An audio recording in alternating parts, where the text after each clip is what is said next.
கிராம மிஷனரி இயக்கம் வழங்கும் கிராமிய நேரம் என்ற இந்த நிகழ்ச்சிக்கு உங்களை அன்புடன் வரவேற்கிறோம். கிராம மிஷனரி இயக்கம் கடந்த 27 ஆண்டுகளாக சிறுவர் மற்றும் வாலிபர் மத்தியில் ஊழியம் செய்து வருகிறது. 800க்கும் மேற்பட்ட மிஷனரிகளோடு தமிழ்நாட்டில் உள்ள 38 மாவட்டங்கள் உட்பட ஆந்திரா, ஒடிசா, கர்நாடகா, சத்தீஸ்கர், ஜார்க்கண்ட் மற்றும் மத்திய பிரதேசம் ஆகிய மாநிலங்களிலும் நற்செய்தி பணியை செய்து வருகிறது.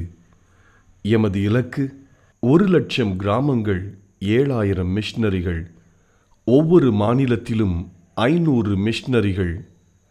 எமது தரிசனம் என் ஆட்டுக்குட்டிகளை மேய்ப்பாயாக என்ற வசனத்தின்படி கிராமங்களில் உள்ள சிறுவர் மற்றும் வாலிபர்களை கிறிஸ்துவுக்குள் வழிநடத்தி அவர்கள் மூலம் கிராமங்களை சுவிசேஷ மயமாக்குதல், சந்திக்கப்படும் சிறுவர் மற்றும் வாலிபர்களை நாளைய தலைவர்களாகவும் ஊழியர்களாகவும் உருவாக்குதல், ஒவ்வொரு கிறிஸ்தவரையும் ஆத்தும ஆதாயம் செய்கிறவராக மாற்றுதல். இப்பொழுதும் எமது நிகழ்ச்சிகளை ஜெபத்துடன் பார்த்து பயனடையுங்கள். செயல்படும் கிறிஸ்தவர்களாக தேவனுக்கு உங்களை அர்ப்பணிப்பது உறுதி. ஹலோ நேயர்களே, உங்ககிட்ட ஒரு நிமிஷம் பேசலாமா? நம்மகிட்ட கொசு பெருசா சிங்கம் பெருசான்னு கேட்டா நம்ம எல்லாரும் சிங்கம் தான் பெருசுன்னு சொல்லுவோம். ஆனா இந்த உலகத்துல சிங்கம் கடிச்சு இறக்குறவங்களோட கொசு கடிச்சு இறக்குறவங்க தான் அதிகம்.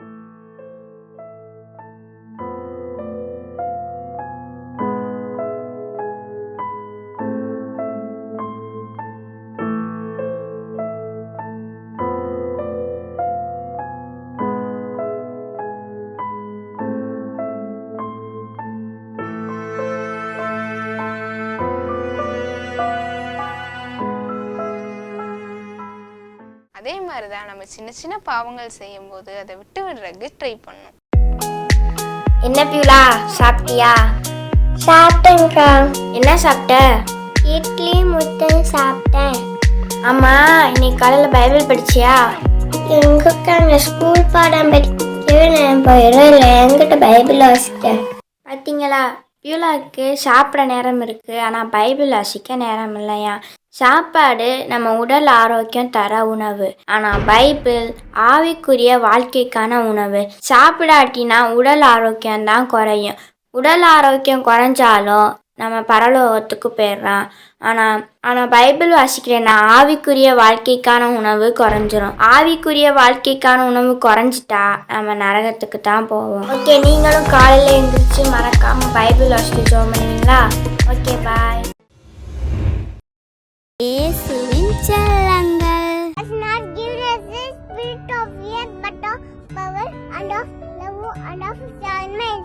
2 Timothy 1:7. இயேசுவின் செல்லங்கள். என் ஆத்மாவே கர்த்தரை ஸ்தோத்திரி. என் முழு உள்ளமே அவருடைய பரிசுத்த நாமத்தை ஸ்தோத்திரி. என் ஆத்மாவே கர்த்தரை ஸ்தோத்திரி. அவர் செய்த சகல உபகாரங்களை மறவாதே.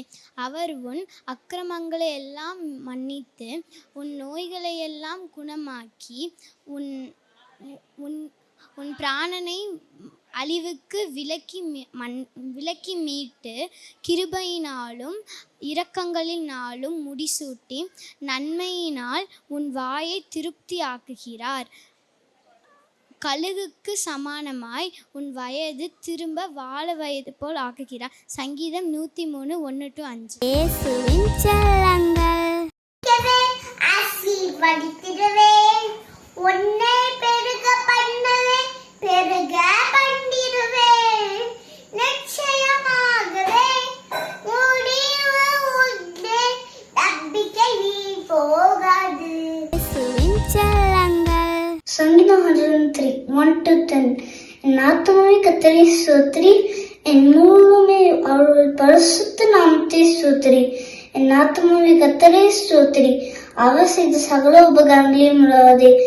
அவர் மகரங்களை எல்லாம் மன்னித்து உன் நோயெல்லாம் குணமாக்கி உன் பிராண அழுக்குளிக்கு மீட்டு கிருபையினாலும் இரக்கத்தினாலும் முடிசூட்டி நம்மையாவும் வளர்த்து தேய்க்கிறார். கழுக்கு சமமாய் உன் வயது திரும்ப வாழப்பில் ஆகிறது. உடுப்பையாக்கும் கர்த்தர் நீதி நாட்டை செய்கிறார். அவர் தமது வழிகளை மோசேக்கும் தமது கிளைகளை சிறிய புத்தருக்கும் தெரியப்படினார். அவருக்கும் எனக்கும் நீதி சார்ந்தும் மிகுந்த கிருபையும் உள்ளவர். அவர் எப்பொழுது கலந்து கொள்ள என்றைக்கும் கோபம் கொண்டிறார். அவர் நம்முடைய பாவங்களுக்கு தக்கதாக நமக்கு செய்யாமலும் நம்முடைய அக்கிரமங்களுக்கு தக்கதாக நமக்கு செய்யக்கட்டாமலும் இருக்கிறார். நீங்கள் கேட்டால் மட்டும் கணேசன் சொன்னால் நல்லதாக இருக்கும் அந்த கடை அப்படின்னு சொல்லி நீங்கள் வாட்டுக்கு இருக்க முடியுமா? வந்து சாப்பிட்டு பார்க்கணுங்க.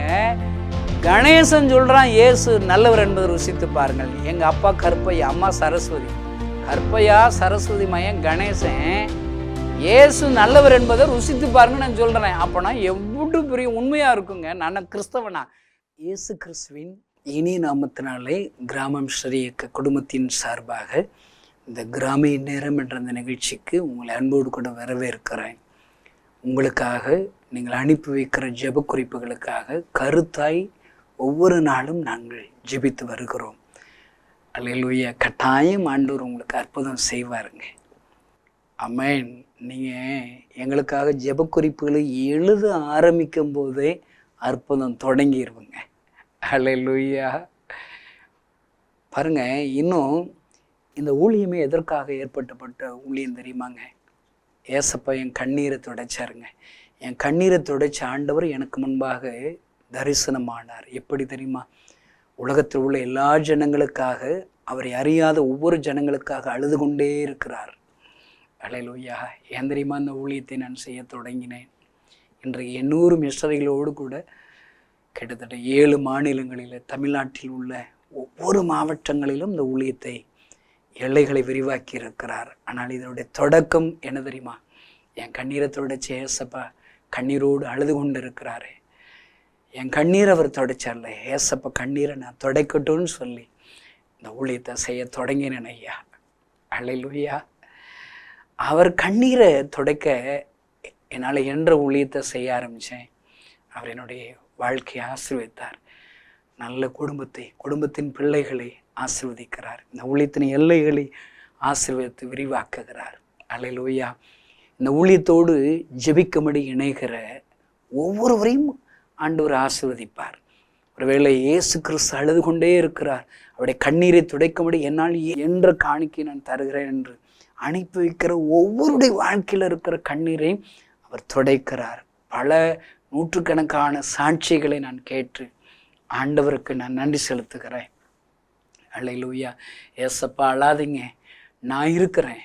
ஜெபம் பண்ணி உம்முடைய கண்ணீரை துடைப்பேன், ஊழியம் செய்து உம்முடைய கண்ணீரை துடைப்பேன். என்னால் என்ற காணிக்கைகளை மாதந்தோறும் கொடுத்து உம்முடைய கண்ணீரை துடைப்பேன்னு சொல்லி எத்தனையோ பேர் முன் வருகிறார்கள். அத்தனை பேர்களும் சொல்லுகிற சாட்சி, என் ஆண்டவர் எனக்கு அற்புதம் செய்து என் கண்ணீரை துடைத்தார். அல்லேலூயா. அருமையான தேவனுடைய பிள்ளைகளை, ஒன்றும் பயப்படாதீங்க. உங்கள் ஜெப குறிப்பில் அனுப்பி வைங்க. நம்ம எல்லாரும் சேர்ந்து ஏசப்பாவுடைய ஊழியத்தை செய்வோம். ஏசப்பாவுடைய கண்ணீரை துடைப்போம். ஆண்டவர் கட்டாயம் ஆசீர்வதிப்பாருங்க. இன்றைக்கு உங்களோடு கூட பேசும்படி ஆண்டவருடைய சமூகத்தில் நான் ஜெபித்த போது, நான் என் மனதின் ஆழத்திலிருந்து, என் உள்ளத்திலிருந்து எழுந்த ஒரு ஜெபம், அந்த ஜெபத்தையே உங்களோடு கூட பேச வேண்டும் என்று சொல்லி ஆண்டவர் எனக்கு சொல்லி கொடுத்தார். பாருங்கள், நான் வேதாகமத்தை வாசிக்கிற என்னுடைய வேத பகுதி, நான் அடிக்கடி பிரசங்கிக்கிறதுல நான் நினைவு கூறுகிற ஒரு வேத பகுதிகள் நிறைய இருக்குது. அதில் ஒரு வேத பகுதி 1 ராஜாக்களின் புஸ்தகம் 17ஆம் அதிகாரம். அங்கு எலியாவை குறித்து தானே அங்கே எழுதப்பட்டிருக்கிறது. அல்லேலூயா. ஐயோ, இப்படிப்பட்ட எலியாக்கள் நம்முடைய தேசத்தில் இல்லைன்னு சொல்லி நான் ஒவ்வொரு நாளும் ஜெபிப்பேன். என்னுடைய பழக்கம் என்ன தெரியுமா? ஒரு அதிகாரத்தை நான் வாசிக்கிறேன்னா அந்த அதிகாரத்தில் ஆண்டவர் என் கூட என்னென்னலாம் பேசுகிறார், ஒரு ஹைலைட்டர் எடுத்துக்கிடுவேன். பாருங்கள், இப்படி ஒரு ஹைலைட்டர் எழுதி அழகாக அண்டர்லைன் பண்ணுவேன்.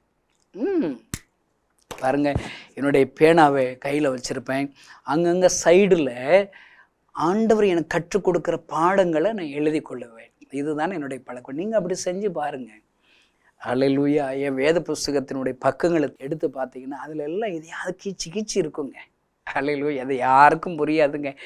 என்னுடைய கையெழுத்தே, தமிழ் எழுத்தே யாருக்கும் புரியாதுங்க. எனக்கு மட்டும்தான் புரியும், ஏசப்பாவுக்கு புரியும்னு நினைக்கிறேன். அல்லேலூயா. நீங்கள் உங்கள் பைபிளை சும்மா கிறுக்குங்க, நல்லா ஹைலைட் பண்ணுங்க, கற்றுக்கொள்ளுங்க. வருஷத்துக்கு ஒரு பைபிளை மாற்றுங்க. ஒரே ட்ரெஸ்ஸையா வருஷம் ஃபுல்லாக நீங்கள் போட்டுக்கிட்டே இருக்கீங்க. வருஷம் எத்தனை ட்ரெஸ்ஸை மாற்றுறீங்க? பைபிள் அடிக்கடி மாற்றுங்க. என்ன கேட்டால் ஒரு பைபிள் மாத்திரமல்ல, ஆங்கில பைபிளில் என்கேஜேவின்னு ஒரு பைபிளுக்கு என்ஐவின்னு இருக்குது, என்கேவின்னு இருக்குது, ஸ்டூடெண்ட்ஸ் ரெஃபரன்ஸ் பைபிள்னு ஒன்று இருக்குது. எத்தனை வெரைட்டி, ஒவ்வொரு வெரைட்டி பைபிளும் நீங்கள் எடுத்து வாசிங்க. நான் வாசிக்கிற இடத்துல பார்த்தீங்கன்னா இப்படி பைபிள் இருக்கும், என்னுடைய ஒரு டேப் வச்சுருப்பேன், அதில் நிறைய சர்ச் பண்ணுவேன், இங்கே ஒரு ரஃப் நோட் வச்சுருப்பேன், இங்கிட்ட ஒரு ஆங்கில பைபிள் வச்சுருப்பேன், எல்லாம் அப்படி சுற்றி பரம்பி இருக்குதுங்க. அப்பப்போ எல்லாத்தையும் டிஸ்கஸ் பண்ணிக்கிருவேன். அல்லேலூயா. அது ஒரு சந்தோஷமான அனுபவம் ஐயா. பைபிள் வாசிக்கிற நேரம் என்பது நான் அடிக்கடி யோசிப்பேன், புதையில் தேடுகிற நேரம். ஒரு புதையில தேடிக்கிட்டே இருக்க, ஐயோ எனக்கு ஏசப்பா ஏதாவது ஒரு வார்த்தை கொடுக்கணும். காலையில் எந்திரிச்ச உடனே அந்த புதையில தேடுறேங்க. ஆண்டவர் ஒரு புதையில கொடுப்பாருங்க.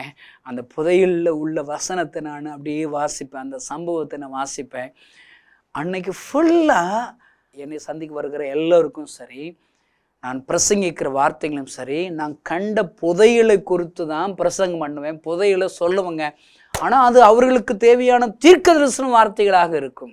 அல்லேலூயா. அருமையான தேவனுடைய பிள்ளைகளை, நீங்கள் வியாபாரம் செய்கிறீங்களா? நல்ல அரசாங்க வேலைகளில் வேலை பார்க்குறீங்களா? ஒருவேளை தனியார் கம்பெனிகளில் வேலை பார்க்குறீங்களா? யாராக இருந்தாலும் சரிங்க, காலையில் புதையலை தேடுங்க. புதையில தேடுறேன்னு சும்மா சொல்லி கிறிஸ்துவ காலண்டரில் இருக்கிற இன்றைக்கி என்ன வசனம் அப்படின்னு சொல்லிட்டு ஒரு வசனத்தை வாசிட்டு போகக்கூடாது. சும்மா இன்னும் நிறைய பார்த்திங்கன்னா பைபிளை அப்படி மூடிக்கிட்டு டபக்குன்னு கண்ணை மூடி ஒன்றை தொடுவாங்க. அல்லேலூயா. செத்து மடின்னு இருந்துச்சா, என்னடா இப்படி இருக்குன்னு. இன்னொருக்குமா செய்வது சீக்கிரமாக செய்யன்னு இருந்துச்சா. இதெல்லாம் ஒத்தையாரட்டியாவங்க, கிளி ஜோசியமா. நிறைய பேர் புது வருஷத்தில் சர்ச்சுக்கு போய் அங்கே பாஸ்ட் அப்படியே நிறைய வசனங்களை அப்படி தாம்பாள தட்டில் போட்டு வச்சுருப்பார். அப்படியே வரிசையில் போய் ஜெபத்தோடு போய், எஸ்ஸப்பா எனக்கு ஒரு வசனம் தாங்க டக்குன்னு ஒன்று எடுப்போம்.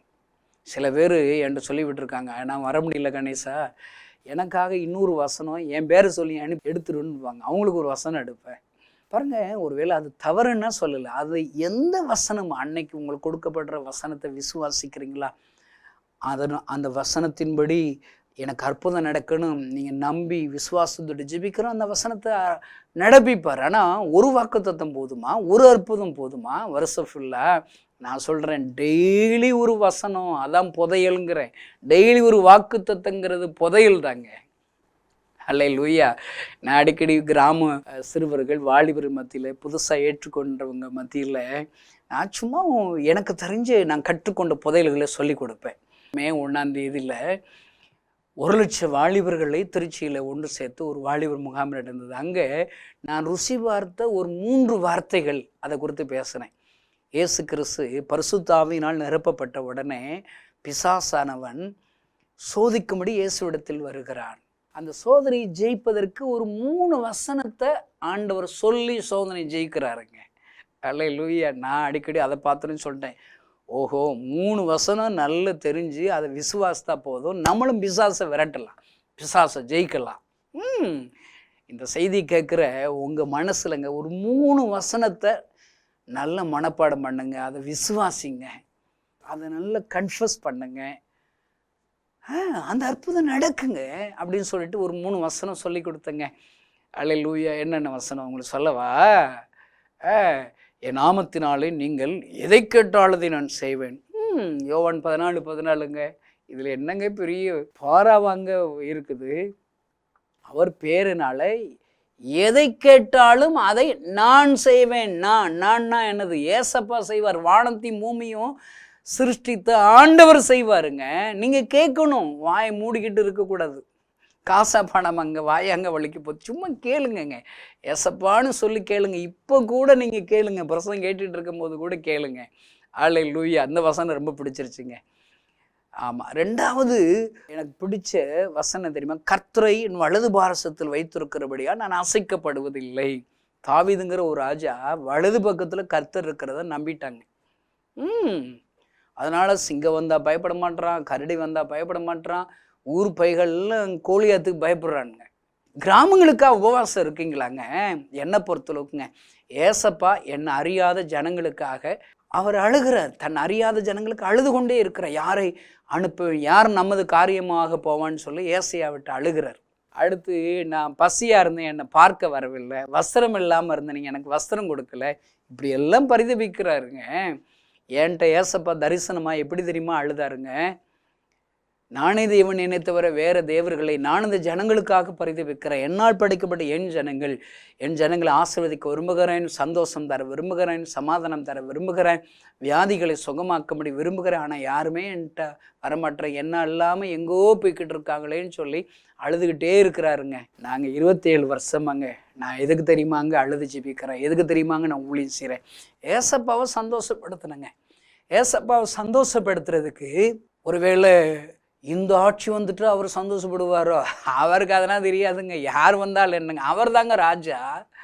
அல்ல, ராஜாக்களை தள்ளி ராஜாக்களை ஏற்படுத்துகிறவர்.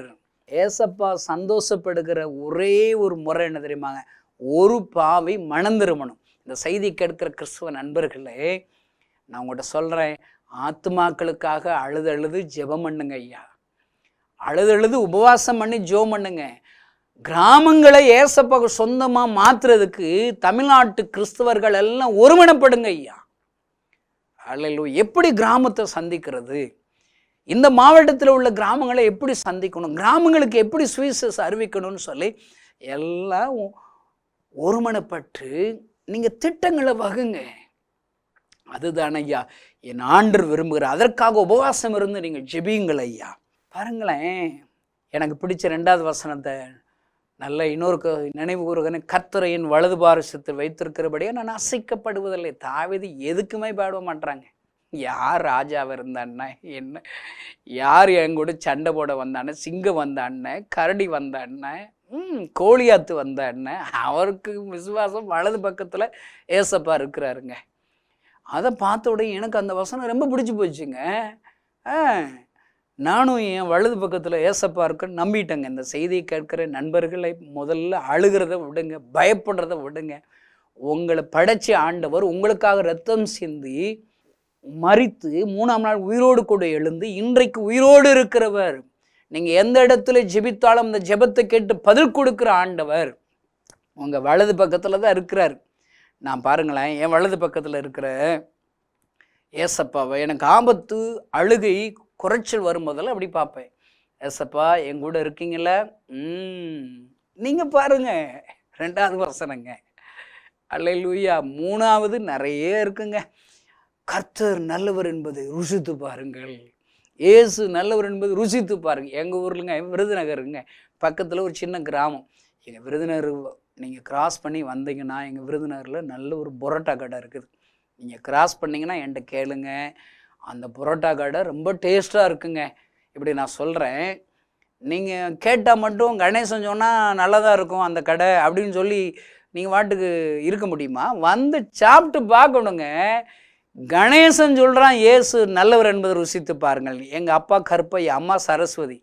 கற்பையா சரஸ்வதி மையம் கணேசன் இயேசு நல்லவர் என்பதை ருசித்து பாருங்க நான் சொல்கிறேன். அப்போனா எவ்வளோ பெரிய உண்மையாக இருக்குங்க. நான் கிறிஸ்தவங்களா சொல்கிறாங்கடா, நீங்கள் மதத்தை மாற்றுறாங்க நீ சொல்லலாம். கிறிஸ்தவன் சொல்லலை, கணேசன் சொல்கிற 27 வருடங்களாக இந்த இயேசுவை நான் பின்தொடர்கிறேன், இயேசுவோடு கூட நடக்கிறேன், இயேசுவை நான் பிரசங்கிக்கிறேன், என் தேவைகளுக்காக இயேசுவிடத்தில் ஜெபிக்கிறேன். ஒரு நாளும் ஆண்டவர் என்னை வெட்கப்படுத்தவில்லை. அவர் நல்லவர் ஐயா, இயேசு நல்லவர் ஐயா. அன்பு சகோதரனே சகோதரியே, இந்த இயேசு நல்லவர். நான் ருசி பார்த்துட்டேன், நீங்களும் ருசி பாருங்க. 3 வசனங்க. இது புதையலுங்க. இந்த வசனங்கள் விசுவாசத்தை இவ்வளோ பெரிய ஊழிய தலைவனாக மாறிட்டேன். இந்த 3 வசனத்தோடு நின்றலைங்க. இன்னும் நான் ஒவ்வொரு நாளும் வாசிக்கிறேன். இவ்வளோ பெரிய பைபிள். ஒரு உண்மையை நான் சொல்லணுங்க. நான் முழு நேர ஊழியத்துக்கு வந்து 1.5 வருஷம் கழிச்சு தாங்க எனக்கு முழு பைபிளே கிடைச்சது.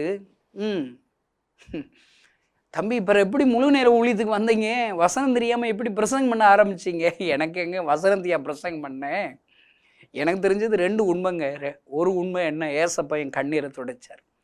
ஒரு உண்மை, இருதயத்தில் வியாதி வந்து டாக்டர் செத்து போயிடுவேன்னு சொல்லிட்டார்ல, எல்லா இடத்துக்கு போய் ஒன்றும் சரியாகலை. இல்லை, இந்த கிறிஸ்தவங்க சாமி கும்பிடுவோன்னு சொல்லி ஜெபம் பண்ணேன், ஏசப்பா எனக்கு உயிர் கொடுத்துட்டாரு. அல்லேலூயா. இன்னொரு உண்மை என்ன தெரியுமா? எனக்கு உயிர் கொடுத்த ஏசப்பாவை நான் தரிசனத்தில் பார்த்தேன், கண்களினால் பார்த்தேன். அவர் அழுது கொண்டே இருக்கிறார். அவரை அறியாத ஒவ்வொரு ஜனங்களுக்காக சொல்லி சொல்லி அவர் அழுது கொண்டே இருக்கிறார். என் கண்ணீரை துடைத்த ஆண்டவர் அவர் அறியாத ஜனங்களுக்காக அழுது கொண்டே கண்ணீர் வடிக்கிறார் என்று அறிந்தவுடன் நான் ஊழியம் செய்ய ஆரம்பிச்சிட்டேன். அல்லேலூயா. 2 உண்மை தான் தெரியுங்க. கிட்டத்தட்ட 1.5 வருஷம் கழிச்சு தாங்க எனக்கு முழு பைபிள் கிடைச்சது. அதுக்கப்புறம் தான் பைபிள் படிக்க ஆரம்பித்தேன். அல்லேலூயா. அதனால தான் இன்னைக்கு நான் போகிற ஒவ்வொரு கிராமங்களுக்கும் பைபிள் இல்லாத கிராமத்துக்கெல்லாம் ஒரு முழு பைபிளாவது வாங்கி தரணும், ஒரு மாதத்துக்கு ஒரு 1000 பைபிளாவது வாங்கி தரோன்னு சொல்லி விசுவாசத்தோடு கூட நாங்கள் ஜெபித்து பைபிளை எல்லாருக்கும் விநியோகிக்கிறோம். பாருங்கள், பைபிள் என்பது புதையலுங்க. நான் ஒரு கடைசியாக ஒரு கன்வென்ஷன் கூட்டத்துக்கு மெட்ராஸ் பட்டணத்துக்கு போயிருந்தேன். அங்கே 100கணக்கான பேர்கள் கூடி வந்தாங்க. அவங்கள்ட்ட நான் சொன்னேன், இன்றைக்கி பைபிள் படித்தவங்க காலையில் எழுந்திரிச்ச உடனே நான் பைபிள் படித்து நான் ஜெபம் பண்ணேங்கிறவங்க கை தூக்க சொன்னேங்க. நீங்கள் நம்ப மாட்டீங்க, 100கணக்கான பேர்களில் ஒரு 10 பேர் தாங்க தூக்குனாங்க. மீதி யாரும் பைபிளை படிக்கலைங்க. எனக்கு நல்லதாக போச்சுங்க. நான் உங்கள்கிட்ட சொன்னேன், தயவு செய்து நீங்கள் தான் பைபிளே வாசிக்க மாட்டீங்களே, வாசிக்காதவங்க பைபிள்லாம் என்கிட்ட கொடுத்துருங்க. எத்தனையோ கிராமங்களில் பைபிள் இல்லையேன்னு எப்போ வாங்கி தருவீங்கன்னு என்கிட்ட கேட்டுக்கிட்டே இருக்கேன். அவங்கள்ட்ட போய் கொடுத்துருவோம்.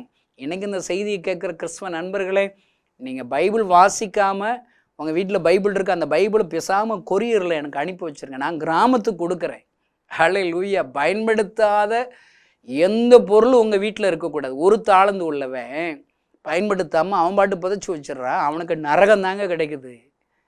நீங்கள் வாட்டுக்கு பைபிளை பயன்படுத்தாமல் இருந்துடாதீங்க. உங்கள் வீட்டில் எந்த பொருளையும் யூஸ் இல்லாமல், உங்களுக்கு யூஸ் இல்லாமல் இருக்குது, அதை ஊழியத்துக்கு கொடுங்கங்க. 2 வீலராக இருக்கலாம், ஒரு காராக இருக்கலாம். கொடுக்கும்போது ஆண்டவர் உங்களை ஆசீர்வதிப்பார் ஐயா. பாருங்கள், இன்றைக்கு உங்களோடு கூட பேசும்படி ஆண்டவருடைய சமூகத்தில் ஜெபித்த போது இந்த 1 ராஜாக்கள் அதிகாரம் 17ஆம் வசனத்தில் எலியாவின் வாழ்க்கையில் ஆண்டவர் எலியாவை அழகாக உருவாக்குகிறார், அவனை பழக்க வைக்கிறார். கேரி தாற்றனிலே ஒளிந்து கொண்டு இருக்க சொல்லுகிறார், ஒளிகிறார். காகத்தை கொண்டு போசிக்கிறார். அங்கே நதியில் தண்ணி குறைஞ்ச உடனே ஆண்டவர் சொல்கிறாரு, 17 அதிகாரம் 8வது 9வது வசனத்தை வாசி பார்த்தீங்கன்னா, அப்பொழுது கர்த்தருடைய வார்த்தை அவனுக்கு உண்டாகி, முதல் வசனத்தில் 6 வற்றி போயிற்று என்று எழுதியிருக்கிறது. அடுத்த வசனத்தில் அப்பொழுதே கர்த்தருடைய வார்த்தை உண்டாகி, நீ எழுந்து சீதோனுக்கு அடுத்த சாரிபாத் ஊருக்கு போய் அங்கே தங்கிரு, உன்னை பராமரிக்கும்படி அங்கே இருக்கிற ஒரு விதவிக்கு கட்டளையிட்டேன். ஒரு வழி அடைஞ்சிச்சுனாங்க, உடனே இன்னொரு வழி திறக்கிறார். சவுல் சரியில்லைன்னு எந்த மட்டும் நீ அழுது கொண்டு இருப்பாய்? சவுல் சரியில்லையா, உடனே இன்னொரு தாவீதை ஆண்டவர் உருவாக்குகிறார். அல்லேலூயா. தாவீதை முன்குறிக்கிறார். இந்த செய்தியை கேட்கிற சகோதரனே சகோதரி, நீங்கள் ஒன்றும் அழாதீங்க. எப்போ உங்கள் வாழ்க்கையில் குறைச்சல் வந்துச்சோ அந்த குறைச்சலை மாற்றும்படி இன்னொரு வழியை அவர் ஆயத்தப்படுத்தி விட்டார், அற்புதத்தை ஆயத்தப்படுத்தி வச்சு விட்டார். அல்லேலூயா. இப்போ ஆண்டவர் சொல்கிற அந்த அற்புதம் என்ன தெரியுமா? சாரிபாத் விதவை, ஒரு பெண்ணை, ஒரு விதவையை ஆண்டவர் முன்குறிக்கிறார் எலியாவை போஷிப்பதற்காக. எலியாவை ஆயத்தப்படுத்துகிறாங்க. எதற்காக? கர்மேல் பர்வதத்திலே போய் கர்த்தரே தேவன் என்பதை நிரூபிப்பதற்காக. ஆயிரக்கணக்கான ஜனங்கள் கர்த்தரே தேவன் என்பதை அறிக்கையிடுவதற்காகத்தான் இந்த எலியாவை பழக்க வைக்கிறதை நாம் பார்க்கிறோம். அருமையான தேவனுடைய பிள்ளைகளே, இந்த பகுதிகளில் என் மனசை தொட்டது என்ன தெரியுமாங்க? எலியாவை உருவாவதற்கு ஒரு அம்மாவை பயன்படுத்தினது போல, ஒரு ஸ்திரியை பயன்படுத்தினது போல, இன்றைக்கு எழுப்புதல் வரணுங்கிறதுக்காக நிறைய பெண்கள் வேணுங்க, அம்மாமார்கள் வேணுங்க. செய்தியை கேட்கிற அருமையான தேவனுடைய பிள்ளைகளே, நீங்கள் நினச்சிங்கன்னா எலியாவை உருவாக்க முடியும் ஐயா, எலியாவை உருவாக்க முடியும். அடிக்கடி இன்னும் ஒரு வேத பகுதியில் யோசிக்கிறேன், ஒரு மோசஸ் உருவாகணும்னு சொன்னால் நீங்கள் உங்களுக்கு சொல்லுங்கள் பார்க்கலாம். மோசஸோடைய அம்மாவை யோசிச்சு பாருங்கள். யாத்ராகமம் 2ஆம் அதிகாரம் 2வது வசனத்தை வாசித்து பாருங்கள். அந்த அம்மாவை ஆண்டவர் முன்குறிக்கிறார். அந்த அம்மாவுடைய தியாகம், சாக்ரிஃபிஷியல், அர்ப்பணிப்பு இந்த மோசே உருவாவதற்கு காரணமாக இருந்தது ஐயா. லட்சக்கணக்கான ஜனங்களை எகிப்தின் அடிமைத்தனத்திலிருந்து விடுவிப்பதற்கு மோசஸ் தேவை இருக்கிறது. அந்த மோசஸை உருவாக்குவதற்கு ஒரு பெண்ணை, ஒரு அம்மாவை ஆண்டவர் பயன்படுத்துகிறார். அங்கே எழுதப்பட்டிருக்கிறது, 3 மாதமாக ஒளித்து வைக்கும்படி அந்த அம்மா பிரயாசப்படுறாங்க. 3 மாதம் சாப்பிட்ருக்க மாட்டாங்க, 3 மாதம் தூங்கியிருக்க மாட்டாங்க. ஏன்னா ஆண் குழந்தை பிறந்தாலே அங்கே பட்டயத்தால் கழுத்தை வெட்டிடணும், கொன்றணும்.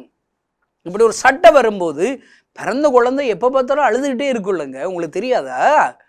அப்போ தூங்குனா அழுகிறது கேட்காம முடிச்சுன்னா பக்கத்தில் உள்ள போர் வீரர்கள் வந்து கழுத்தை வெட்டிடுவாங்க, குழந்தையோட கழுத்தை. அப்போ 3 மாதம் அந்த அம்மா தூங்கவே இல்லைங்க, பார்த்துக்கிட்டே இருப்பாங்க, கண்களினால் பார்த்துக்கிட்டே இருக்கிறாங்க.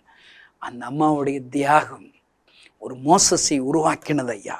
நான் இன்னொரு 3ஆவதாக 2 ராஜாக்களின் புஸ்தகத்தில் 4ஆம் அதிகாரத்தில் சூனிமியாள் அப்படின்னு ஒரு அம்மா இருக்கிறாங்க. அந்த அம்மா என்ன தெரியுமா செய்கிறாங்க? எழுப்புதலுக்கு ஒரு எலிசாவை உருவாக்குவதற்கு இந்த சூனிமியாளை ஆண்டவர் பயன்படுத்துகிறார். எப்பொழுதும் என் வீட்டிற்கு வந்து போகிற இந்த ஊழியக்காரர் பரிசுத்தவான் என்று காண்கிறேன் என்று சொல்லி அவங்க வீட்டு மாடியில் ஒரு சிறிய அறை வீடை கட்டுறாங்க. எப்போ எளியா வர்றாரு, அந்த வீட்டில் தங்குறாரு, நல்லா அந்த அம்மா சாப்பாடு போட்டு கவனிக்கிறாங்க. இப்படி அன்பு காண்பித்து கவனித்ததினால் அந்த எலிசாவை லட்சங்களுக்கு ஆண்டவர் பயன்படுத்துகிறார் ஐயா. எனக்கு நான் ஜெபிக்கும் போது என்ன தெரியுமா ஜெபம் பண்ணேன்?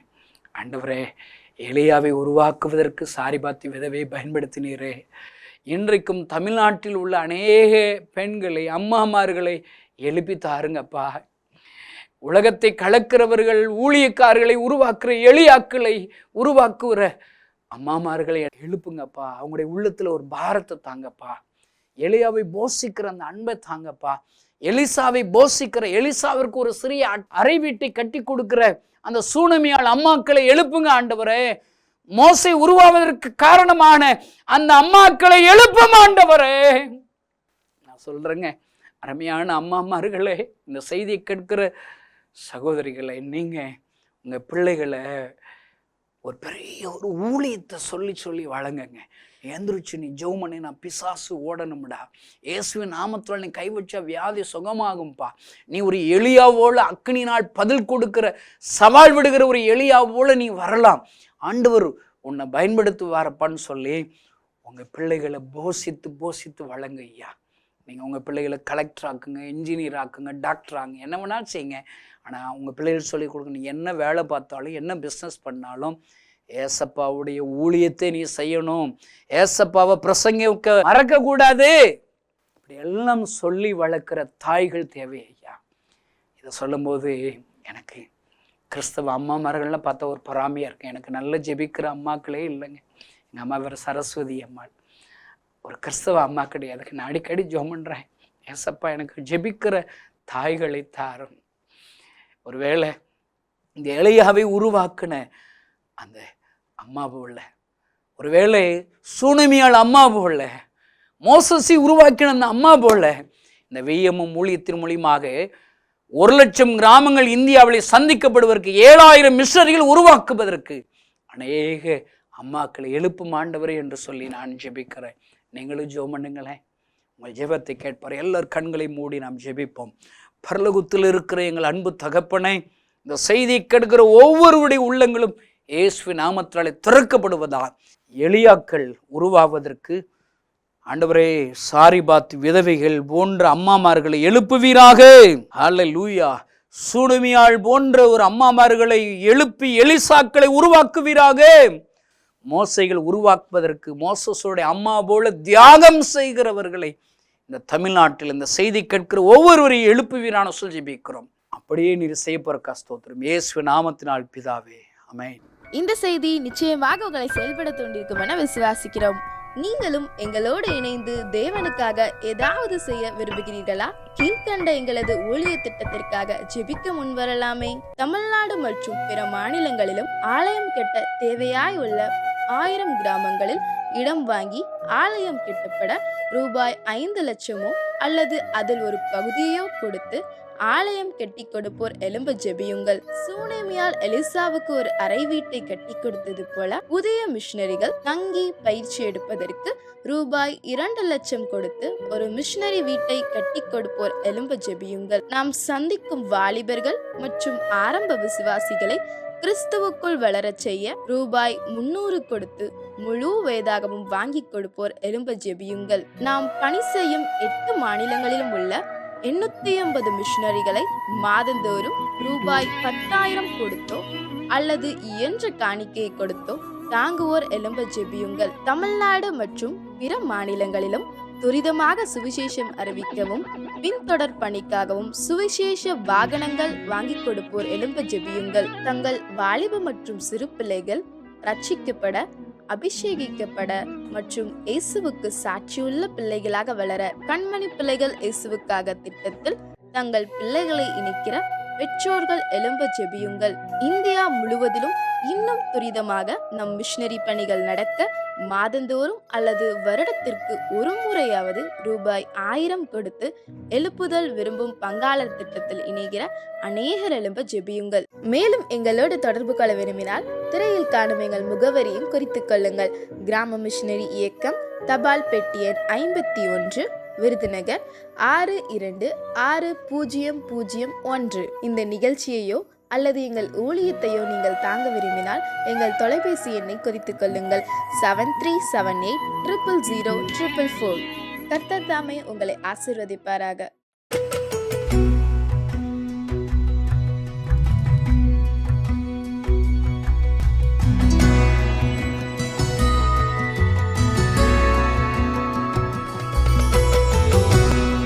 கர்த்தருடைய பரிசுத்த நாமத்திற்கு மகிமை உண்டாவதாக.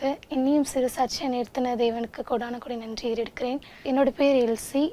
நான் கடலூர் மாவட்டத்திலேருந்து பரங்கிப்பேட்டை கிராமத்துலேருந்து வருகிறேன். என்னுடைய குடும்பம் வந்து ஒரு கிறிஸ்துவை அறியாத ஒரு குடும்பம். என்னோட அப்பா வந்து குடிப்பழக்கத்துக்கு ரொம்ப அடிமையாக இருந்தாங்க. அதனால குடும்பத்தில் நிறைய பிரச்சனை, கஷ்டம், சமாதான இன்மை நிறையா இருந்துச்சு. அப்போ வந்து இயேசுவை பற்றி யாராச்சும் எங்கள் அப்பா கிட்ட சொன்னாங்கன்னா அவங்கள ரொம்ப வந்து எதிர்ப்பாங்க. இயேசுப்பாவுக்கு விரோதமாக ரொம்ப வாழ்ந்துட்டு இருந்தாங்க. அப்போது ஒரு நேரத்தில் வந்து எங்கள் அப்பாவுக்கு குழந்தை இல்லைன்னு சொல்லும்போது சரி சர்ச்சுக்கு போய் பார்ப்போம் அப்படின்னு சொல்லிட்டு சர்ச்சுக்கு போக ஆரம்பித்தாங்க. இயேசுப்பா கொஞ்ச நாள்லேயே வந்து ஒரு அற்புதத்தை செஞ்சு ஒரு குழந்தைய கொடுத்தாங்க. எங்கள் வீட்டில் நான் 4வது பிள்ளை. எனக்கு 3 அண்ணங்க. நான் 4வது பிள்ளையா எங்கள் அம்மா கன்சீவாக இருக்கும்போது எங்கள் அப்பா வந்து பொம்பளை பிள்ளையாக இருந்தாக்க இந்த பிள்ளைய வந்து நான் வந்து கொன்னுடுவேன் அப்படின்னு சொல்லிட்டு எங்கள் அப்பா ரொம்ப எங்கள் அம்மாவிட்ட சண்டை போட்டுகிட்டே இருப்பாங்க. பொம்பளை பிள்ளைனா அவருக்கு ரொம்ப பிடிக்காது. ஆனால் எங்கள் அம்மா வந்து என்ன சொன்னாங்கன்னா, நீங்கள் ஏசப்பா எனக்கு ஒரு பெண் குழந்தை நீங்கள் கொடுத்தீங்கன்னா நான் வந்து உங்கள் ஊழியத்துக்கு நான் தருவேன் அப்படின்னு சொல்லிட்டு பொருத்தனை பண்ணியிருந்தாங்க. அதனால் வந்து ஏசப்பா வந்து எங்கள் அம்மாவுக்கு ஒரு பெண் குழந்தை கொடுத்தாரு. எங்கள் அப்பாவுக்கு பயந்ததால நான் வந்து ஹாஸ்பிட்டலுக்குலாம் எதுக்குமே என்னை கூட்டிகிட்டு போகலை. வீட்டிலே தான் பிறந்தேன். அப்புறம் வந்து கொஞ்ச நாள் கழித்து தான் எங்கள் அப்பா எங்கள் அம்மாவை சேர்த்துக்கிட்டாங்க. அதுக்கப்புறம் நாங்கள் சர்ச்சுக்கு குடும்பத்தோடு போக ஆரம்பித்தோம். அப்பா வந்து கொஞ்ச நாள்ல குடியிலேருந்து விடுதலை பெறதுக்கு ஏசப்பா உதவி செஞ்சாங்க. கொஞ்ச நாள்ல ஏசப்பா வந்து அவங்களுக்கு ஒரு தரிசனத்தை கொடுத்து சபை ஊழியம் செய்கிறதுக்கு ஏசப்பா உதவி செஞ்சாங்க. அந்த சபை ஊழியத்தின் மூலமாக எங்கள் அப்பா கூட இணைஞ்சு நானும் ரொம்ப ஊழியம் செஞ்சுட்டு இருந்தேன். கொஞ்சம் சின்ன சண்டே கிளாஸ் எடுக்கிறது, கிராம ஊழியம் இந்த மாதிரி பார்த்துட்டு இருந்தேன். அப்போ இன்னும் சர்ச்சுக்கு தொடர்ந்து போனாலுமே நான் ஒரு சும்மா ஒரு கடமைக்கு போகிற மாதிரியே இருந்தேன். அப்போ வந்து எங்கள் அம்மா வந்து சொல்லுவாங்க, ஏதாச்சும் நான் தப்பு பண்ணும்போது ஏசப்பாவுக்கு பிரியமில்லாத காரியங்களை செய்யும்போது இதெல்லாம் நீ பண்ணக்கூடாது அப்படின்னு சொல்லும்போது நான் என்ன பண்ணுவேன்னா, நீங்கள் பொருத்தனை பண்ணதுக்கெலாம் நான் எதுவுமே பண்ண முடியாது, எனக்கு விருப்பம் இல்லை அப்படின்னு சொல்லிட்டு நான் ஊழியத்துக்கெலாம் வரமாட்டேன், எனக்கு விருப்பம் கிடையாது அப்படின்னு சொல்லுவேன். அப்போ நான் ஸ்கூல் படிக்கிற போது விபிஎஸ் எடுக்கிறதுக்காக ஒரு ட்ரைனிங் ஒன்று எடுத்தாங்க. அந்த ட்ரைனிங்கில் போய் கலந்துக்கிட்டேன். அப்போ ஒரு மிஷினரி ஸ்டோரி சொல்லி கொடுத்தாங்க. அந்த மிஷினரி ஸ்டோரியில் சொல்லி முடித்த பிறகு இந்த மாதிரி நீங்கள் மிஷினரியாக உங்களை அர்ப்பணிக்கிறீங்கன்னா நீங்கள் உங்கள் கையை உயர்த்தி நீங்கள் ஏசப்பா கிட்ட அர்ப்பணிங்க அப்படின்னு சொன்னாங்க. அப்போ வந்து எனக்கு மிஷினரினா என்னன்னே தெரியாது. அப்போ நான் என்ன பண்ணேன்னா, நான் கையை உயர்த்தி ஏசப்பா உங்களை மிஷினரிக்காக ஊழியத்துக்காக அர்ப்பணிக்கிறேன் அப்படின்னு சொன்னேன். சொல்லிவிட்டு நான் அப்படியே கொஞ்ச நாள் அப்படியே இருந்துட்டேன். அதுக்கப்புறம் ரொம்ப நாள் கழித்து எங்கள் அப்பா ஒரு பைபிள் ஸ்டடிக்கு கூப்பிட்டாங்க. விருப்பமே இல்லாமல் போனேன். அப்போ போகும்போது அந்த ஊழியம்னா என்னது, ஊழியம் எப்படி செய்யணும், ஏன் செய்யணும் அப்படின்றது நிறையா விஷயங்களை அதுலேருந்து நான் கற்றுக்க ஏசப்பா எனக்கு உதவி செஞ்சாங்க. அப்புறம் வந்து நான் பைபிள் காலேஜ் படிக்கணும்னு சொல்லிட்டு ரொம்ப ஆசைப்பட்டதால் விசாரிக்கும் போது கடலூர் மாவட்டத்துக்கு வந்த விஎம்எம்லேருந்து ஒரு அண்ணா வந்து ஊழியம் செஞ்சாங்க. அந்த அண்ணன் வந்து இந்த பைபிள் விஎம்எம் எங்களுக்கு அறிமுகப்படுத்தினாங்க. அப்போது நாங்கள் வந்து டைரக்டர்கிட்ட பேசும்போது அவங்க வந்து என்கிட்ட ஒரு கேள்வி கேட்டாங்க, நீ ஏசப்பாவை அதிகமாக சந்தோஷப்படுத்தின நாள் அதிகமாக இல்லை ஏசப்பாவை அழ வச்ச நாள் அதிகமாக அப்படின்னு என்கிட்ட கேட்டாங்க. அப்போ தான் நான் வந்து என்னுடைய ஏசப்பா நான் ரொம்ப அழக வச்சுருக்கேன் அப்படின்னு சொல்லி நான் மனசில் புரிஞ்சு ஏசப்பா கிட்டே என்னோடய பாவங்கள் எல்லாத்தையும் அறிக்கையிட்டு அவர்கிட்ட மன்னிப்பு கேட்டேன். அதுக்கப்புறம் இந்த ஊழியத்தில் இணைஞ்சு ஏசப்பா எனக்கு ஊழியம் செய்ய எனக்கு கிருபை செஞ்சாங்க. நிறைய விஷயங்களை கற்றுக்க எனக்கு கிருபை செஞ்சுருக்காங்க. நான் வந்து ரொம்ப தாழ்வு மனப்பான்மையோடு இருப்பேன், யார்கிட்டையும் அதிகமாக பேச மாட்டேன், ரொம்ப பயப்படுவேன். ஆனால் ஏசப்பா என்னையுமே இந்த ஊழியத்தில் பயன்படுத்துறது போல் உங்களையும் பயன்படுத்த ஏசப்பா வல்லமை உள்ளவராக இருக்கார்.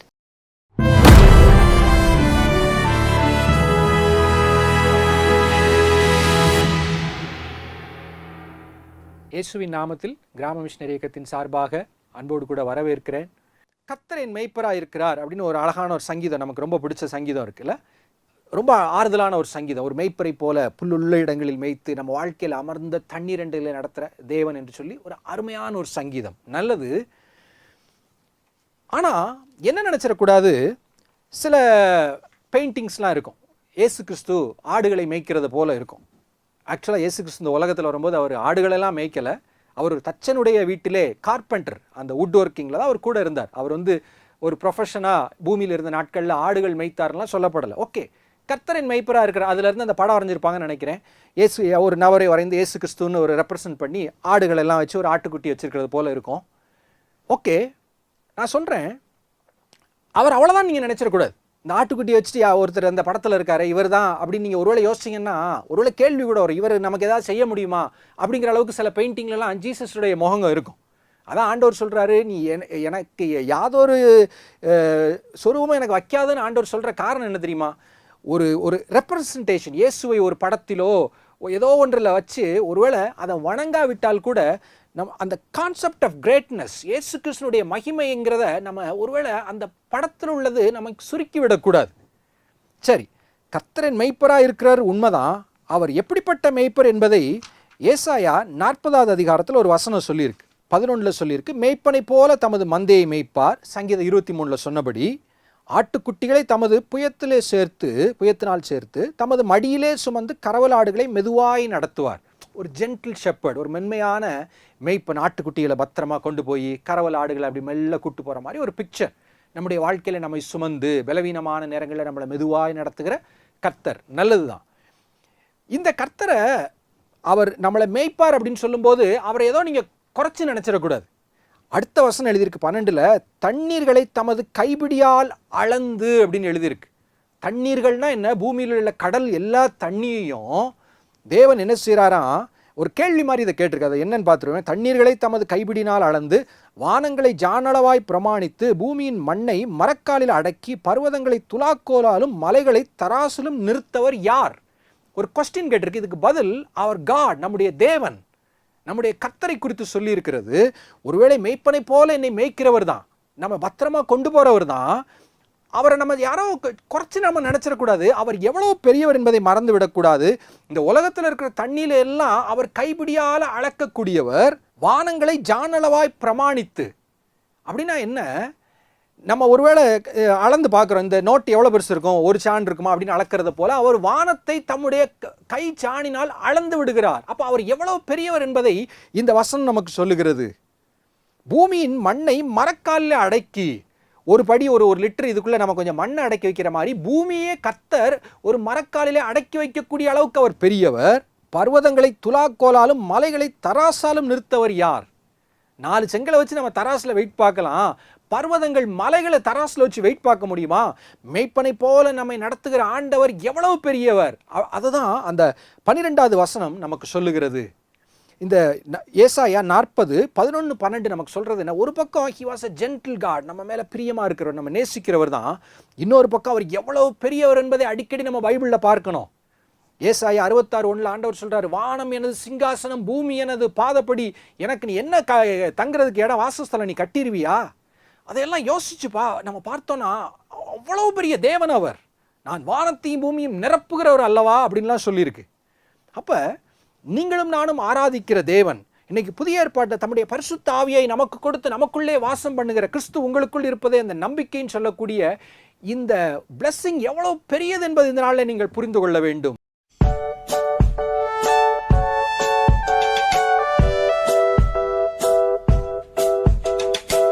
ஹலோ குட்டீஸ், எல்லாம் எப்படி இருக்கிறீங்க? ரொம்ப சந்தோஷமா இருக்கிறீங்களா? சரி, அண்ணன் இன்னைக்கு உங்களுக்கு ஒரு புது பாட்டு சொல்லி கொடுக்க போறேன். கூப்பிட்டாரு பேரை சொல்லி, ஓடிடுவேன் உள்ளம் துள்ளி, கூப்பிட்டாரு கூப்பிட்டாரு பேரை சொல்லி ஓடிடுவேன் ஓடிடுவேன் உள்ளம் துள்ளி. அப்பா என்ன அணைச்சாரு அன்பா என்ன அணைச்சாரு, அப்பா என்ன அணைச்சாரு அன்பா என்ன அணைச்சாரு, நானே நல்ல மேய்ப்பன் என்று அரவணைச்சாரு, நானே நல்ல மேய்ப்பன் என்று அரவணைச்சாரு. கூப்பிட்டாரு கூப்பிட்டாரு பேரை சொல்லி ஓடிடுவேன் ஓடிடுவேன் உள்ளம் துள்ளி. கூப்பிட்டாரு கூப்பிட்டாரு பேரை சொல்லி ஓடிடுவேன் ஓடிடுவேன் உள்ளம் துள்ளி. தோள் மீது சுமக்கும் நல்ல மேய்ப்பன், என் தேவையை கொடுக்கும் அன்பு மேய்ப்பன். தோள் மீது சுமக்கும் நல்ல மேய்ப்பன், என் தேவையை கொடுக்கும் அன்பு மேய்ப்பன். ஜீவன் தந்து மீட்டாரு சேதமின்றி காத்தாரு, ஜீவன் தந்து மீட்டாரு சேதமின்றி காத்தாரு, நானே நல்ல மேய்ப்பன் என்று அரவணைச்சாரு, நானே நல்ல மேய்ப்பன் என்று அரவணைச்சாரு. கூப்பிட்டாரு கூப்பிட்டாரு பேரை சொல்லி ஓடிடுவேன் ஓடிடுவேன் உள்ளம் துள்ளி. சரி குட்டீஸ், இந்த பாட்டுக்கு இப்போ ஒரு ஆக்ஷன் பார்த்துடலாமா? அண்ணன் இப்போ பாடுறேன், இந்த அண்ணன் உங்களுக்காக ஆக்ஷன் செய்வாங்க. சரியா? இந்த ஆக்ஷனை பார்த்து நீங்களும் எல்லாருக்கும் என்ன செய்யணும், சொல்லி கொடுக்கணும். சரியா? கூப்பிட்டாரு கூப்பிட்டாரு பேரை சொல்லி ஓடிடுவேன் ஓடிடுவேன் உள்ளம் துள்ளி. கூப்பிட்டாரு கூப்பிட்டாரு பேரை சொல்லி ஓடிடுவேன் ஓடிடுவேன் உள்ளம் துள்ளி. அப்பா என்ன அணைச்சாரு அன்பா என்ன அணைச்சாரு, அப்பா என்ன அணைச்சாரு அன்பா என்ன அணைச்சாரு, நானே நல்ல மேய்ப்பன் என்று அரவணைச்சாரு, நானே நல்ல மேய்ப்பன் என்று அரவணைச்சாரு. கூப்பிட்டாரு கூப்பிட்டாரு சொல்லி ஓடிடுவேன் ஓடிடுவேன் உள்ளம் துள்ளி. கூப்பிட்டாரு கூப்பிட்டாரு பேரை சொல்லி ஓடிடுவேன் ஓடிடுவேன் உள்ளம் துள்ளி. தோள் மீது சுமக்கும் நல்ல மேய்ப்பன், என் தேவையை கொடுக்கும் அன்பு மேய்ப்பன். தோள் மீது சுமக்கும் நல்ல மேய்ப்பன், என் தேவையை கொடுக்கும் அன்பு மேய்ப்பன். ஜீவன் தந்து மீட்டாரு சேதமின்றி காத்தாரு, ஜீவன் தந்து மீட்டாரு சேதமின்றி காத்தாரு, நானே நல்ல மேய்ப்பன் என்று அரவணைச்சாரு, நானே நல்ல மேய்ப்பன் என்று அரவணைச்சாரு. கூப்பிட்டாரு கூப்பிட்டாரு பேரை சொல்லி ஓடிடுவேன் ஓடிடுவேன் உள்ளம் துள்ளி. கூப்பிட்டாரு கூப்பிட்டாரு பேரை சொல்லி ஓடிடுவேன் ஓடிடுவேன் உள்ளம் துள்ளி. என்ன குட்டி, சாக்ஷன் நல்லா இருந்துச்சா? நீங்களும் என்ன செய்யணும், சேர்ந்து செய்யணும். சரியா? ஓகே, பாய்.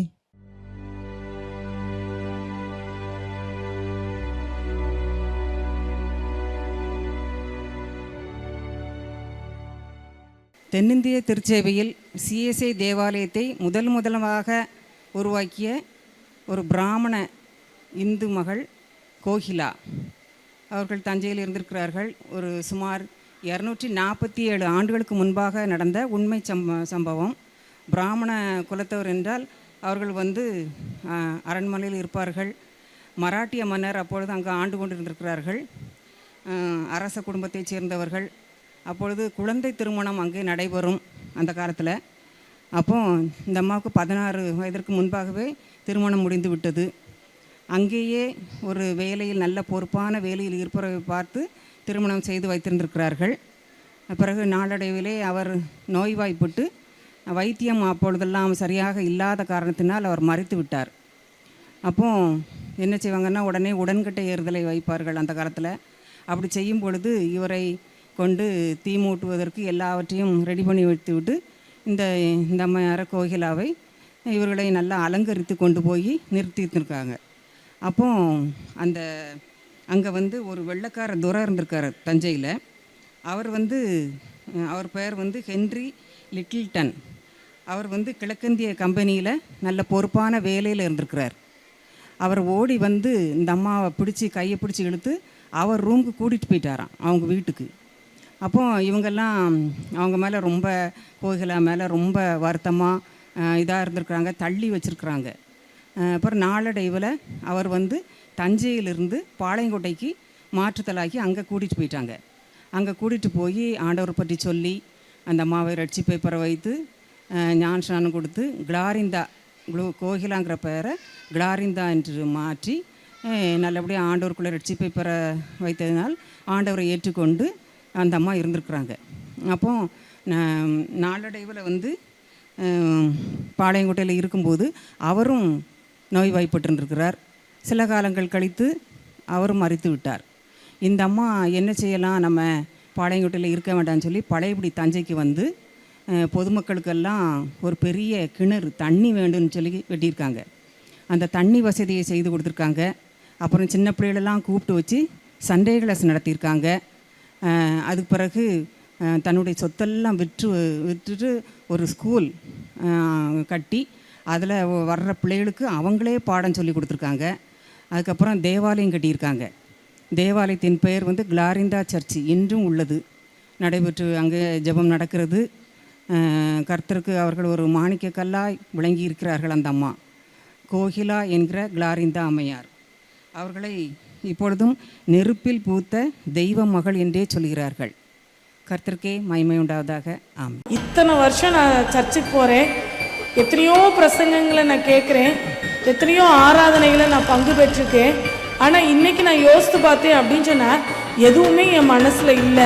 ஒருவேளை நம்ம நிறைய நேரங்களில் நம்ம எடுத்த தீர்மானத்தில் நம்ம நிலைச்சு நிற்க முடியல, நம்ம கேட்குற சத்தியத்துக்கு நம்ம கீழ்ப்படிய முடியலையே அப்படின்னு சொல்லி நம்ம வேதனைப்படலாம். 32,000 சமையல் வகை வகையாக செஞ்சு எனக்கு சாப்பாடு கொடுத்துருக்குறாங்க. ஆனால் அவங்க கொடுத்த சாப்பாடுல என்ன சாப்பிட்டேன், நேற்று என்ன சாப்பிட்டேன், அதுக்கு முந்தின நாள் என்ன சாப்பிட்டேன் அப்படிங்கிறதெல்லாம் என் மனசில் பதியலை. ஆனால் 25 வருஷமும் என் மனைவி சமைச்சு கொடுத்த சாப்பாட்டினால தான் இன்னைக்கு நான் ஜீவனோடு இருக்கிறேன், உயிரோடு இருக்கிறேன். அவருடைய வார்த்தை ஜீவனுள்ள வார்த்தை, அந்த வார்த்தை நம்மளை உயிர்ப்பிக்கிற வார்த்தை, அந்த வார்த்தை நம்மளை ஊஞ்ச கட்டுகிற வார்த்தை.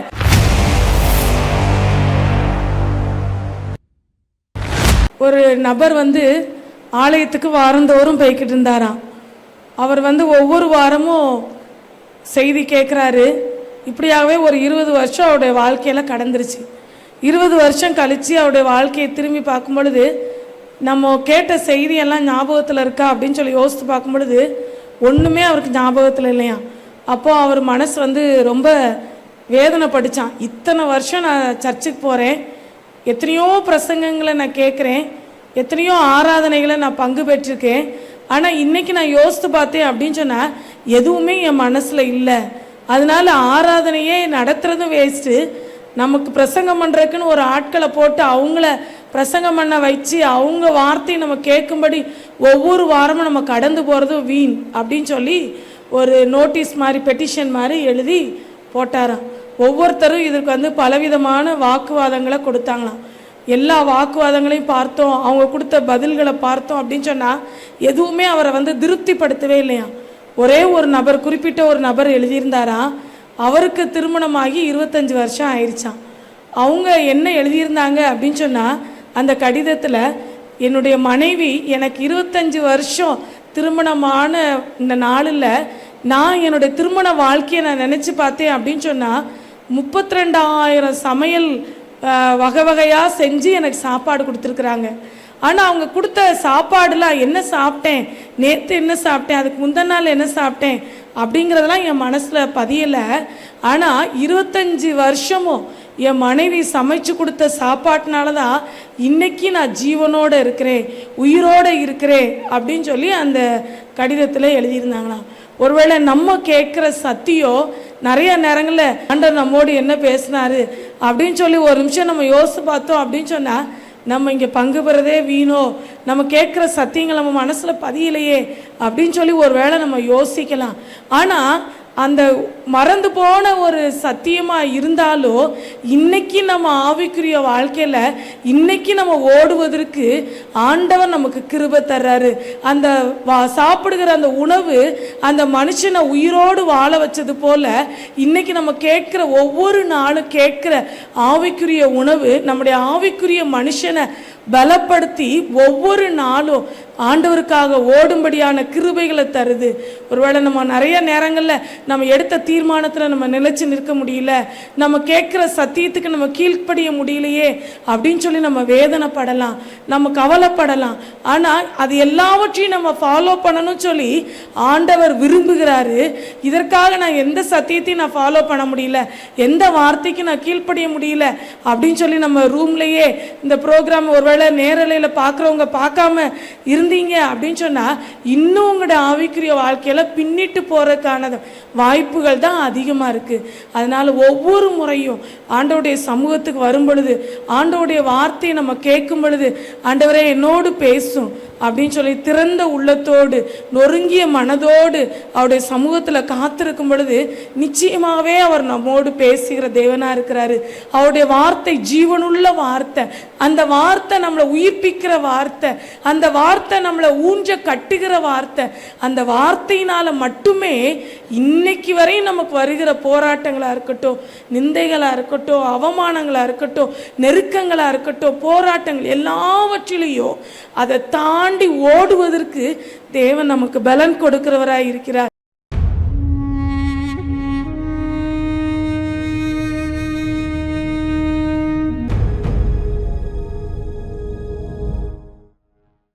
எல்லாரும் எப்படி இருக்கீங்க? நல்லா இருக்கீங்களா? நான் இப்போ உங்களுக்கு கோதுமை மணி என்ற தலைப்பில் இப்போ நான் உங்களுக்கு ஒரு கதை சொல்ல போகிறேன். 1836ஆம் ஆண்டு நடந்த உண்மை சம்பவத்தை எல்லாரும் கேட்போமா? நியூசிலாந்தில் வடக்கு தீவு பகுதியில் மாவோரி இன மக்கள்னு ஒரு வகையான மக்கள் வாழ்ந்து வந்தாங்களாம். அந்த மக்களோட தலைவன் பேர் விரும்பு நாகாக்கா. அந்த தலைவனுக்கு ஒரு பொண்ணு இருந்தாலாம். அந்த பொண்ணு பேர் தாரோராம். அப்போ சார்லஸ் கிரவுன் என்ற ஒரு மிஷினரியால் ஒரு மிஷன் பள்ளி நடத்தப்பட்டு வந்துச்சான். அந்த பள்ளியில் தாரோரை போய் சேர்த்தாங்களாம். அவங்க அந்த பள்ளி ஆரம்பிக்கும் போது ஜபம் பண்ணிட்டு தான் ஆரம்பிப்பாங்களாம். முடிக்கும் போது பைபிள் வாசிச்சுட்டு தான் முடிப்பாங்களாம். ஜபம் பண்ணுறதுலையும் பைபிள் வாசிக்கிறதுலையும் நல்லா படிக்கிறதுலையும் ரொம்ப சூப்பராக இருந்தாலாம். அதனால சார்லஸ் கிரவுன் அவங்களோட லாங்குவேஜில் ஒரு குட்டி லூக்கா புத்தகத்தை அவங்களுக்கு தந்தாங்களாம். அந்த புத்தகத்தை டெய்லி வாசிப்பாலாம், டெய்லி அதை மனப்பாடம் பண்ணுவாளாம். மனப்பாடம் பண்ணோடனே மனசில் சந்தோஷமும் சமாதானமும் நிறையா வந்துச்சான். சும்மா இருப்பாளா, அவங்களோட ஊர் மக்கள்கிட்டலாம் போய் அவள் டெய்லியும் போய் சொல்லுவாளாம். சில பேர் அதை விசுவாசிக்கவும் ஆரம்பிச்சிட்டாங்களாம். அவங்களும் ஊர் தலைவனோட பொண்ணு தானே அப்படின்னு சொல்லி ரொம்ப சந்தோஷமாக ஏற்றுக்குவாங்களாம். நம்ம எப்படி சிக்கன் மட்டன்லாம் சாப்பிட்றது போல் அவங்களோட இனத்தில் ஒரு வகையான மக்கள் மனிதங்களையும் சாப்பிடுவாங்க. அதனால மிஷன் பள்ளிக்கு ஒரு பெரிய ஆபத்து வந்துருச்சான். அதனால் பசங்களெல்லாம் பத்திரமான ஒரு இடத்துக்கு கூட்டிகிட்டு போகணுன்னு வேக வேகமாக ஓடுனால அவங்களுக்கு ரொம்ப இழைச்சதுனால நின்றுருக்காங்களாம். அப்போ திடீர்னு அந்த எதிரிகள் தாக்க ஆரம்பிச்சிட்டாங்களாம். அதில் அந்த தாரோருன்ற குட்டி பொண்ணு இறந்துட்டா. அவளுக்கு வெறும் 13 வயசு தான் ஆச்சு. மனசுக்கு ரொம்ப கஷ்டமாக தானே இருக்குது. அவள் எல்லாருக்கும் வசனம்லாம் சூப்பராக சொல்லி தருவாள்ல. அந்த தலைவனோட பேர் உயித்தாவான். அது அந்த தாரோரோட கூடையிலேருந்து ஒரு புக்கை பார்த்தலாம். என்னது இது, இவ ரொம்ப பத்திரமா பொக்கிஷமாய்க்கு பாதுகாத்திருக்காளே, என்னது இருக்கும், இது எப்படியாவது பார்த்தே ஆகணும் அப்படின்னு சொல்லிட்டு அந்த புக்கையும் கூடயே எடுத்துகிட்டு போயிட்டாங்களாம். அப்போ அந்த புக்கு திறந்து பார்த்தா அவங்களுக்கு படிக்க தரலையா. இப்போ மிஷன் பள்ளியில் படித்த ஒருத்தரிடம் கேட்டாங்களாம். அப்போ அவங்க டெய்லி வாசித்து காட்டிகிட்டே இருப்பாங்களாம். அவங்க டெய்லி வாசிக்க அவங்க மனசில் சந்தோஷமும் சமாதானமும் நிறையா வந்துச்சான்.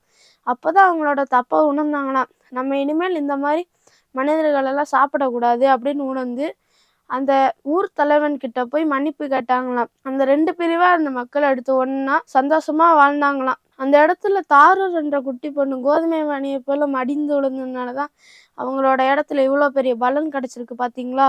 என்ன ஃப்ரெண்ட்ஸ், உங்களோட கையில் உள்ள பைபிளை எப்படி பயன்படுத்துகிறீங்க? அந்த தாரூர் என்ற குட்டி பொண்ணு வெறும் லூக்கா புத்தகத்தை வச்சு அவங்களோட மத்தியில் எவ்வளோ பெரிய எழுப்புதலை உண்டாக்கியிருக்கான்னு பார்த்தீங்களா? அப்போனா முழு பைபிளையும் வச்சுருக்க நம்ம எவ்வளோ பெரிய விஷயங்களை ஏசப்பாக்காக செய்யணும் பார்த்தீங்களா? இனிமேல் நம்ம டெய்லியும் பைபிள் வாசிக்கிறது மட்டும் இல்லாமல் அதை மனப்பாடமும் செய்யணும், டெய்லி ஜபம் பண்ணணும், அது மற்றவங்களுக்கும் நம்ம சொல்லித்தரணும். சரியா ஃப்ரெண்ட்ஸ்? இரட்சகராகிய இயேசு கிறிஸ்துவின் நாமத்தில் ஆமீன் வில்லேஜ் டிவி நேயர்களுக்கு அன்பின் வாழ்த்துக்கள். தேவநாம மகிமைக்காக சவுதி அரேபியாவில் ரியாத் நகரில் சர்ச் ஆஃப் கிரேஸ் நடத்தும் கன்வென்ஷன் கூடுகை நாள் ஜூன் 18, 19, 20 செவ்வாய், புதன், வியாழன் ஆகிய 3 நாட்கள் தினமும் மாலை 7:30 மணி முதல் 9 மணி வரை நடைபெறும். ஜூன் 21 வெள்ளிக்கிழமை அன்று காலை 10 மணி முதல் மதியம் 1 மணி வரை கூடுகை நடைபெறும். தேவ செய்தி சகோதரர் டேவிட் கணேசன் அவர்கள். அறுப்பு மிகுதி, வேலையாட்களோ கொஞ்சம். சிந்தியுங்கள், ஜெபியுங்கள், பங்கு பெறுங்கள். மனதில் கலக்கமா? வாழ்வில் பயமா? பாவ பழக்கத்திலிருந்து விடுபட முடியவில்லையா? வாழ்வில் என்ன செய்வோம் என்ற குழப்பமா? தேவனுக்காக ஏதாவது செய்ய ஆசையா? விடை தெரியாத கேள்விகளுக்கு விடையறிய வாருங்கள். கர்த்தருடைய கை குறுகியிருக்கிறதோ? இதை செய்ய எனக்கு வல்லமை உண்டென்று விசுவாசிக்கிறீர்களா?